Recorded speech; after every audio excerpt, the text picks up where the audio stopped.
Halo teman-teman, kita ketemu lagi sama saya Esther di sini. Ini masih lanjut dari video yang sebelumnya yang kemarin ganti busi. Ini tangkinya masih belum gue pasang, tuh masih ada di sana rapih. Karena nanti aja sekalian.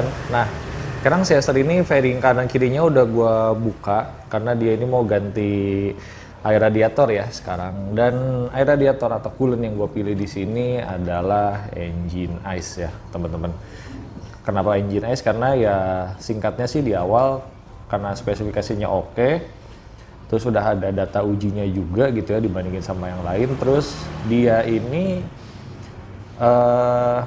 nggak ini ya, si cairan ini nggak toksik ya ke lingkungan. Jadi kalau misalnya teman-teman ngerasa agak bersalah karena selalu membakar bahan bakar fosil, ya teman-teman seenggaknya bisa menggunakan coolant yang tidak beracun ini ya, biodegradable lah gitu. Sementara kan kalau misalnya coolant lain banyak yang mengandung racun ya gitu, jadi kayak kalau dibuang langsung tuh kayaknya sayang. Dan kalau misalnya di sini kan kita buang coolant, minyak krem atau bekas oli bahkan kan masih sembarangan ya gitu, beda sama di luar yang udah ada tempat pengolahannya gitu sih. Jadi biar lebih safe ke motor, ke lingkungan, jadi kan mantap banget gitu ya.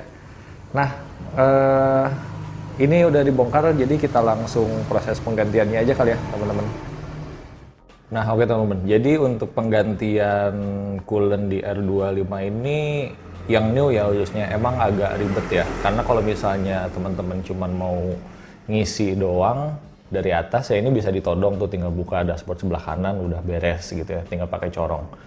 Nah cuman sayangnya si baut drainasenya ini, pembuangan radiatornya ini, dia ini kehalang fairing ya, ketutupan. Jadi kalau mau ditodong juga kayaknya agak susah, jadi mendingan dibuka aja sekalian biar nggak berantakan juga. Dan yang perlu dibuka ini kalau misalnya kayak gue gitu ya, nge-flash ganti merek, itu nanti yang di sebelah kiri itu di penampungan reservoirnya itu akan gue buang juga kan, akan diganti juga. Jadi buka fairingnya kanan kiri. Memang agak cukup ribet ya, ganti busi perlu lepas tangki, ganti air radiator perlu lepas fairing gitu. Cuman ya memang begitu adanya ya gitu. Nah, terus untuk alat-alat yang dibutuhin sih sebenarnya sederhana ya teman-teman.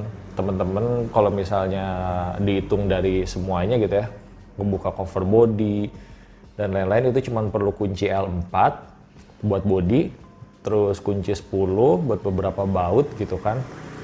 Terus selebihnya udah nggak ada sih, sama kunci 8 aja buat ngebuka si ini drainasenya gitu. Nah yang pertama ini pastiin kalau misalnya teman-teman mau buka bagian radiator ya, ini mesin dalam kondisi dingin gitu ya. Pertama kita buka dulu si drainase ininya.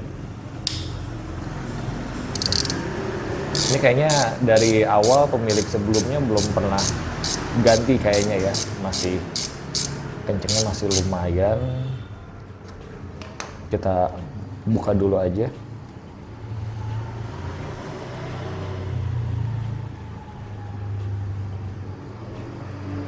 Nah, ini ringnya jangan sampai lupa dipasang ya teman-teman. Ini kan ada ring gasket, jangan lupa dipasang. Kita taruh dulu. Ini dia nggak akan keluar kemana-mana teman-teman, airnya cuma netes doang karena tutupnya kan masih kepasang, jadi dia vakum gitu ya, nggak akan kemana-mana. Ini sambil kita buka bagian tutup atasnya,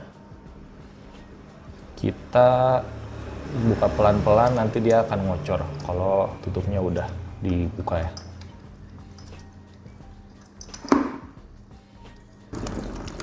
Nah kalau tutupnya udah dibuka kan dia langsung ngocor agak deres tuh.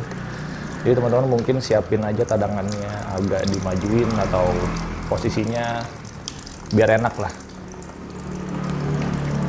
Nah kalau misalnya udah tinggal dikit, ini teman-teman bisa tutup dulu bentar ya, nggak perlu banyak-banyak, yang penting tutup dulu. Nah habis itu baru kita isiin untuk yang pertama ini untuk flashing ya teman-teman. Jadi karena ini beda merek dan biar yang lama ini nggak ada nyisa di dalam, jadi nanti si Engine Ice ini kita masukin, terus nanti di sini kita buka dikit sampai airnya semua warna biru, baru habis itu kita tutup, baru kita mulai isi lagi sampai penuh.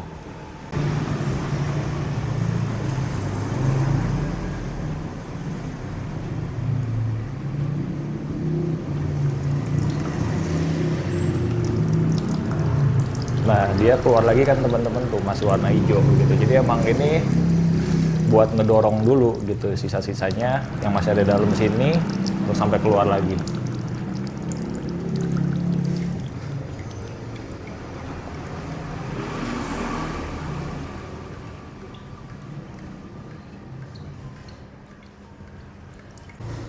Nah, ini kan dia udah warna biru ya teman-teman, udah biru semua, udah nggak ada campuran-campuran lagi. Di situ kita tutup aja.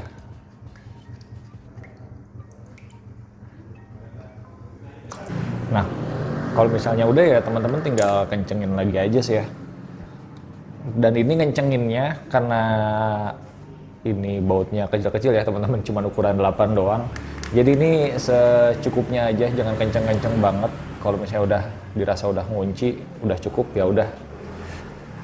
Jangan kenceng-kenceng karena kalau misalnya nanti kekencengan, takutnya malah patah di dalam jadi ribet lagi kan, gitu sih. Nah, ini kalau misalnya udah selesai, ini teman-teman lap dulu sampai kering. Jadi kalau misalnya nanti teman-teman mau testing running pas udah beres, ini kelihatan kalau ada bocor-bocornya gitu sih.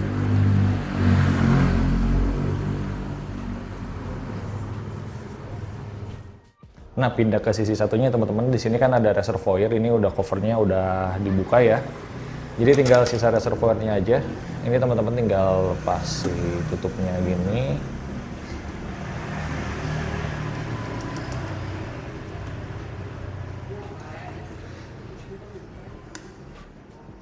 Yang ini juga bisa teman-teman lepas aja.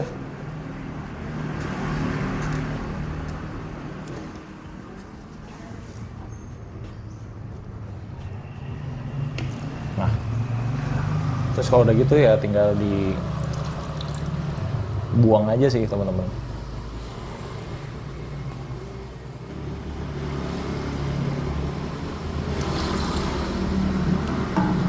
Nah, ini yang di selangnya juga sekalian mungkin teman-teman mau dibersihin lagi, tinggal diurut dari dalam ya teman-teman, terus diarahin ke bawah gini. Tadi kelihatan kan masih ada ini yang nyisa, jadi biar beneran ini aja sih, biar beneran bersih ya teman-teman. Ini sekalian juga teman-teman bisa dibersihin juga ya, karena kan ini part yang jarang kesentuh, apalagi kalau nyuci. Jadi pasti ada debu-debunya gitu. Jadi kalau gue sih biasanya kalau yang gini sekalian dibersihin gitu. Jadi motor tuh bersih luar dalam, walaupun dalamnya nggak bersih-bersih amat, tapi seenggaknya nggak kotor-kotor amat gitu ya. Kalau dirasa udah ya teman-teman bisa masukin lagi, bisa pasang lagi selang yang tadi.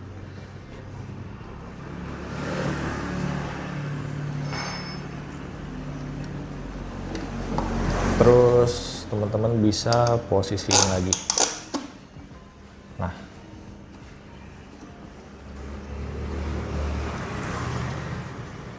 Nah, terus untuk yang di reservoir ini teman-teman, karena masih baru gitu ya, jadi ini kan perlu diisi dulu.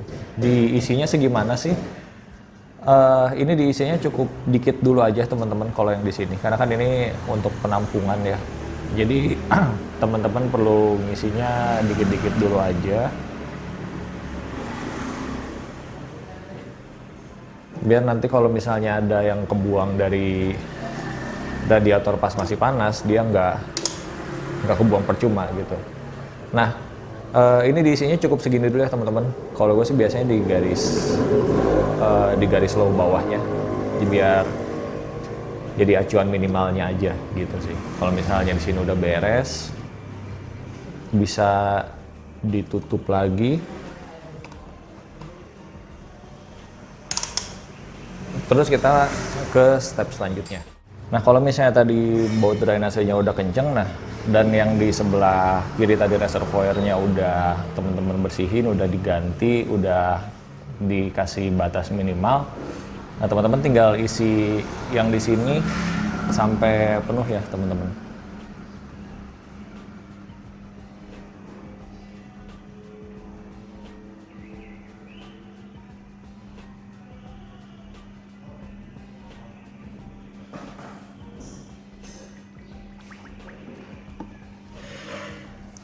Nah, sambil diisi gitu ya, ini kan ada selang ya teman-teman. Nah, teman-teman sambil digini-gini juga nih teman-teman.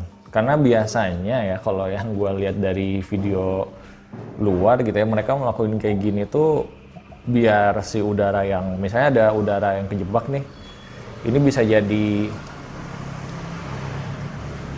jadi keluar lah. Soalnya tadi kalau misalnya teman-teman kedenger gitu ya, di sini tuh ada suara belebek-belebek gitu ya, berarti emang itu udara dari sini dia keluar gitu.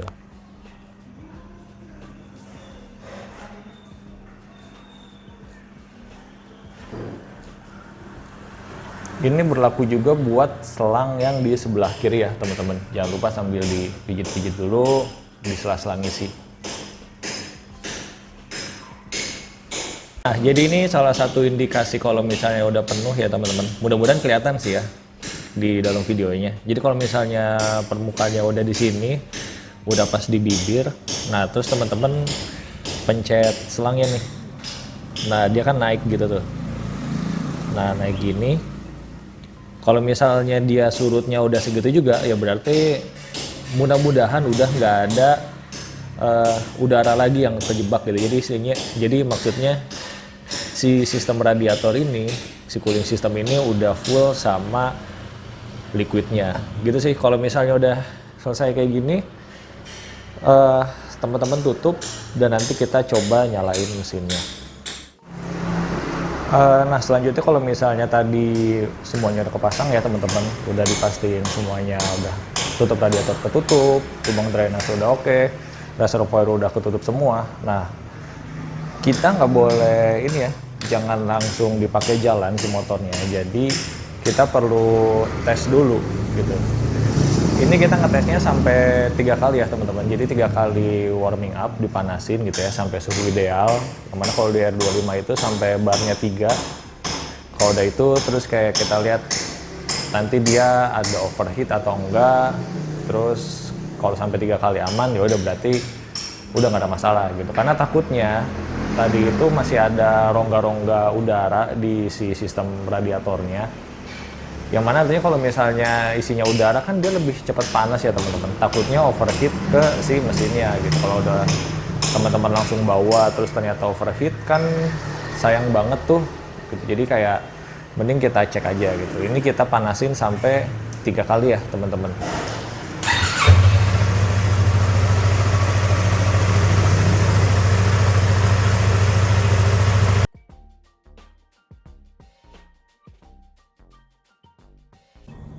Oke, lanjut lagi teman-teman. Jadi ini si engine ice-nya itu umurnya udah 1 bulan ya dari kemarin diisi itu. Terus juga ini udah jalan kurang lebih 1.200-an kilo.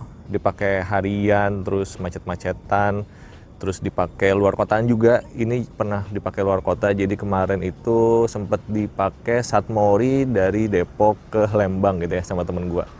Gitu. Itu perjalanan seharian sih ya, pulang pergi langsung.